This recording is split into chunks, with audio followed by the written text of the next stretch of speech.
Christian, bukal ba sa iyong loob ang iyong pagparito o pamakaisang dibdib, si Pamela Ling na iyong pagkamamahalin at paglilingkuran habang buhay? Opo, Father. Hindi ko alam kung paano sisimulan ang sulat na to. Hindi naman kasi ako yung taong malambing, pero kaya ko naman iparamdam kung gaano kita kamahal, hindi man sa malambing na salita, pero babawi naman ako sa alaga. Ayoko!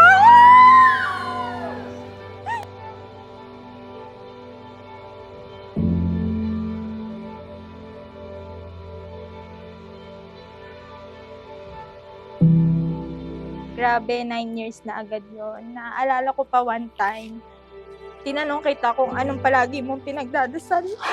Ang hirap na nito. Sa tuwing nagsisimba tayo, sabi mo, pinapangako mo lang kay Lord na balang araw, may harap po sa Kanya kasama ng mga pamilya natin at pangakong aalagaan at mamahalin habang buhay. Oo, sir. Salamat, Pamela Ling, sa lahat-lahat. Sa lahat ng naitulong, sa lahat ng pag-aalala, sa lahat ng pagpapaalala ng tama at mali. Salamat sa lahat sa 9 years na pagsasama natin. Salamat sa lahat ng pagmamahal na binigay mo sa akin. Nakahanda ba kayong gumanap sa inyong pananagutan sa simbahan at sa bayan? Umaas ang inyong arugain ng mga supling na ipagkakaloob ng poong may kapal upang sila inyong palakihin bilang mabubuting mamamayang Kristiyano. Opo, Father.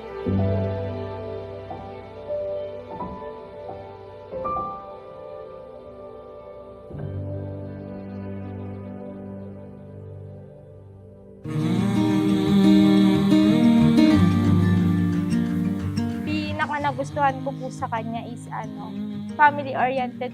Iyak na ako agad. Family-oriented po siya, kagaya ko po. Parehas po kaming dalawa. Sobrang happy ko po sa kanya. Opo. Moonlight mirror through the trees, an angel's face. Pamela Ling, sumasangayon ka ba na maging asawa si Christian na naririto ngayon? Alinsunod sa batas sa talituntunin ng ating banal na simbahan? Opo, Father. Alam mo naman na love kita, ganun. Wala pong salitang mag-describe dun sa bakit si Pampo eh. Basta alam mo pong mahal mo siya. Wala pong salitang mababanggit mo. Katumbas mo. Just every beat like a steady drum. I am yours.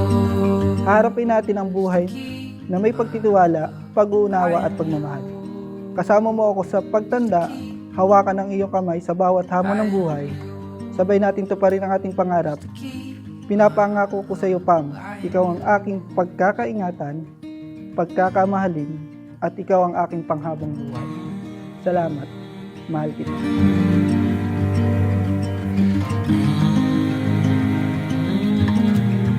Sobrang dami kong gustong ipagpasalamat sa'yo mula sa umpisa hanggang sa dulo.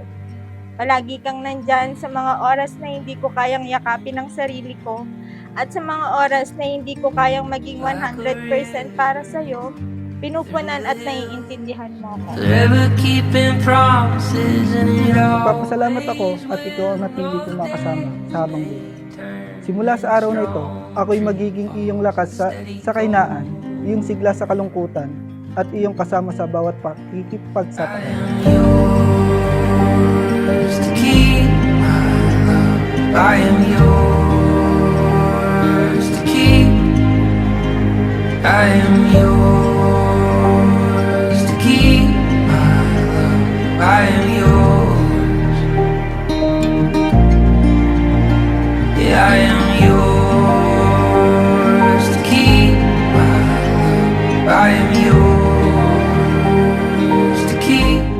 pagkakaloob mo sa Kanya ng iyong sarili bilang Kanyang may bahay. Opo, Father. Ikalaan ka pang balikatin sa piling niya ang pananagutan ng buhay may asawa. Opo, Father.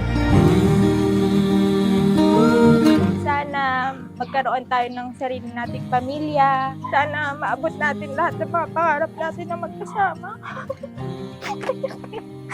Sana sa tulong ni Lord, 5 years or 10 years from now, successful tayo, payapa at saka masaya.